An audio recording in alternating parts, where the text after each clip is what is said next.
Hello दोस्तों, vitamin B12 हमारे शरीर के लिए क्यों इतना इम्पोर्टेंट है। विटामिन B12 हमारे शरीर के लिए बहुत ही ज्यादा जरूरी न्यूट्रिएंट है जिसको कोवलामिन नाम से जाना जाता है, जो एक वाटर सोल्यूबल विटामिन है जो हमारे बॉडी में डीएनए सिंथेसिस, शरीर में energy production, red blood cell की फॉर्मेशन और हमारे नर्वस सिस्टम को प्रॉपर तरीके से काम करने के लिए जरूरत होता है। आज हम इस वीडियो में देखेंगे विटामिन B12 के कमी के कारण क्या है और डेफिशिएंसी होने पर हमारे शरीर में दिखने वाले कुछ जरूरी लक्षणों के बारे में और किन किन फूडों में विटामिन B12 पाया जाता है जो वेजिटेरियन लोग हैं वो अपने डाइट में शामिल कर सकता है। विटामिन B12 की कमी के कारण क्या है, हमारे शरीर पर क्यों B12 की कमी हो जाता है। दोस्तों, हमारे शरीर पर विटामिन B12 की कमी तब होता है जब आप विटामिन B12 डाइट शरीर को जितना जरूरी होता है आप उस मात्रा में सेवन नहीं कर रहे हैं, या शरीर में विटामिन B12 कंटेनिंग आहार तो आप ले रहे हैं लेकिन वो सही तरह से एब्जॉर्प्शन नहीं हो रहा है, तभी B12 की कमी हो सकते हैं। इसके अलावा आपको पर्निशियस एनीमिया है तब भी शरीर में B12 की कमी हो सकते हैं। इसके अलावा आप कुछ ऐसे मेडिसिन ले रहे हैं जो B12 की एब्जॉर्प्शन को रोकते हैं, जिसके कारण आपके शरीर में B12 की कमी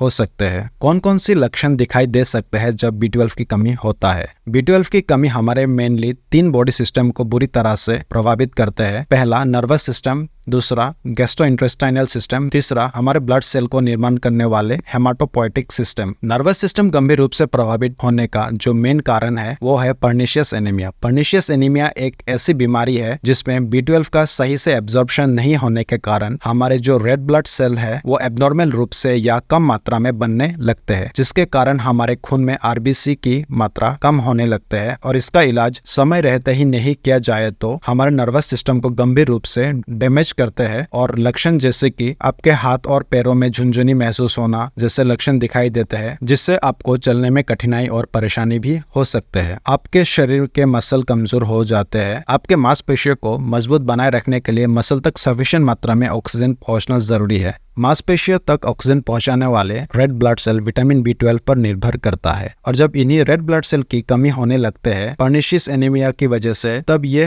रेड ब्लड सेल मसल तक सफिशिएंट अमाउंट में ऑक्सीजन नहीं पहुंचा पाते, जिसके कारण आपके मसल कमजोर हो जाते हैं। साथ में आपको डिप्रेशन, एंजाइटी जैसे प्रॉब्लम भी हो सकते हैं और कभी कभी आपको किसी काम में ज्यादा समय कंसंट्रेट नहीं कर पाने का भी दिक्कत हो सकते हैं। जब गैस्ट्रोइंटेस्टाइनल सिस्टम भी प्रभावित होते हैं तब भी बहुत सारे लक्षण दिखाई देते हैं, जैसे कि मुंह या जीभ में दर्द या सूजन होना, गले में खराश होना, आपको भूख भी कम लग सकते हैं, अचानक आपके वजन कम हो सकते हैं, उसके साथ आपको डायरिया भी हो सकते हैं। हेमाटोपोएटिक सिस्टम जो हमारे ब्लड सेल को निर्माण करता है वो इफेक्ट होता है क्योंकि रेड ब्लड सेल के निर्माण के लिए B12 शरीर में अधिक मात्रा में होना जरूरी है। B12 के बिना रेड ब्लड सेल का उत्पादन कम हो जाता है और एब्नॉर्मल आकार का रेड ब्लड सेल निर्माण होने लगते हैं। रेड ब्लड सेल हमारे टिश्यू तक ऑक्सीजन ले जाने के लिए रेस्पॉन्सिबल होते हैं और उनकी कम मात्रा होने पर आपके शरीर पर ज्यादा थकान, हर समय चक्कर आना, कानों में कभी कभी घंटियां जैसे बजना, आपके स्किन का रंग पीला और फीका हो जाना, साथ में आंखों का रंग भी पीला होना और उसके साथ हार्ट रेट तेज हो जाना जैसे कई लक्षण दिखाई देता है। अब जानते हैं कौन कौन सी फूड सोर्सेस है विटामिन B12 की कमी को पूरा करने के लिए। दोस्तों, ऐसे तो सबसे ज्यादा B12 कहीं पाया जाता है तो वो है एनिमल फूड यानी फिश, मीट में पाया जाता है, लेकिन जो वेजिटेरियन है उनके लिए भी कुछ मात्रा में फूड सोर्सेस नेचर में मौजूद है। सिर्फ नॉनवेज खाने से ही B12 की रिक्वायरमेंट को पूरा कर सकते हैं तो ऐसा नहीं है। हमारे इंटेस्टाइन में जो गुड बैक्टीरिया होते हैं वो भी खुद विटामिन B12 बनाते हैं, तो इसलिए जो वेजिटेरियन लोग हैं उन्हें चिंता करने की जरूरत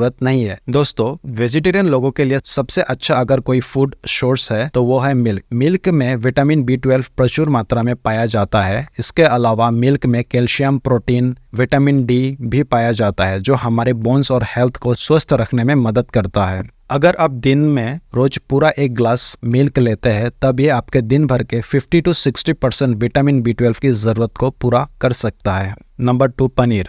दोस्तों, जिन लोगों को मिल्क लेना पसंद नहीं है वह विटामिन B12 की रिक्वायरमेंट को पूरा करने के लिए पनीर को अपने भोजन में ले सकते हैं। पनीर में भी विटामिन B12 के साथ कैल्शियम, प्रोटीन पाया जाता है जो हमारे हड्डी और दांतों को मजबूत बनाए रखते हैं। नंबर 3, दही। दही में विटामिन B12 के साथ प्रोबायोटिक होता है। प्रोबायोटिक हमारे इंटेस्टाइन में मौजूद गुड बैक्टीरिया को विटामिन B12 बनाने के लिए बढ़ावा देता है। Number 4, mushroom. मशरूम में अनेक मिनरल्स के साथ फाइबर्स भी पाया जाता है, लेकिन उनमें से जो शीटिक वैरायटी है उनमें iron, potassium, magnesium, vitamin B1, vitamin B2, vitamin B6 के साथ विटामिन B12 भी पाया जाता है, जो आपके विटामिन B12 की जरूरत को पूरा कर सकता है। Number 5, eggs. दोस्तों, अगर आप उन वेजिटेरियन में से है जो अंडा खाना पसंद करते हैं तो अंडे आपके लिए एक अच्छा विटामिन B12 के सोर्स है। अगर आप दिन में एक पूरा अंडा यानी योक के साथ लेते हैं तब ये आपके दिन भर के 25 to 30% B12 के कमी को पूरा कर सकते हैं। नंबर 6, चने। चने में माइक्रोन्यूट्रिएंट, प्रोटीन, फाइबर्स तो मिलता ही है, उसके साथ साथ विटामिन B12 सही मात्रा में पाया जाता है, जो आपके शरीर को ताकत देने में काफी मदद करता है। नंबर 7, पालक। पालक भी एक बेहतरीन B12 की सोर्स है जो हमारे शरीर के B12 की डेफिशिएंसी को पूरा करता है। पालक को पहले धोकर ही काटे क्योंकि पालक में B12 पाया जाता है जो एक वाटर सोल्यूबल विटामिन है। आप अगर पालक को काट कर धोएंगे तो पानी के साथ न्यूट्रिशन भी चला जाता है। पालक को सलाद के रूप में भी खा सकते हैं।